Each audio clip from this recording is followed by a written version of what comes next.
Talebin varmış. Sen de onunla bakıyormuşsun. Evet. Damat adayı içine sindiyse. Bize denk bir ailenin oğlu. Herkese merhabalar arkadaşlar, kanalıma hoş geldiniz.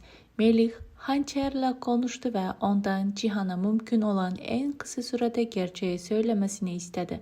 Hançer, Cihan'ı hayal kırıklığına uğratmaktan ve aşkını kaybetmekten korkuyor. Hançer, Cihan'a oğlu için yazdığı günlüğü vermek ve ona gerçeği anlatmak istedi. Cihan'la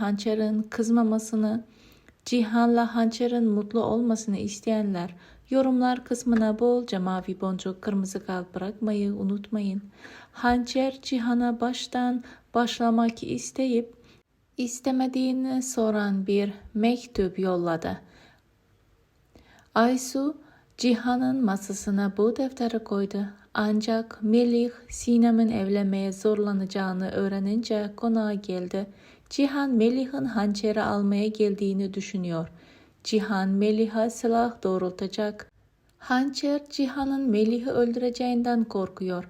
Hançer Cihan'ın elini tutacak ve Hançer ona karnında bebeğin Cihan'ın oğlu olduğunu söyleyecek. Cihan'ın öfkesini kontrol etmesi gerekiyor ve Cihan Hançer'e bu kadar kötü davranmaması gerekecek. Cihan ve Hançer'in sevinme zamanı çoktan gelmiştir.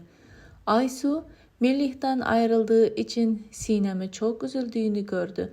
Aysu, Mukadder'in Sinem'e evlenmeye zorladığını görünce çok üzülecek ve Melih'i arayacak olan Aysu, Sinem'i zorla evlendirileceğini söyleyecek. Melih, Sinem'in yanına konağa gelecek. Bu olaylar Hançer'in Cihan'a hemen gerçeği söylemesine neden olacak.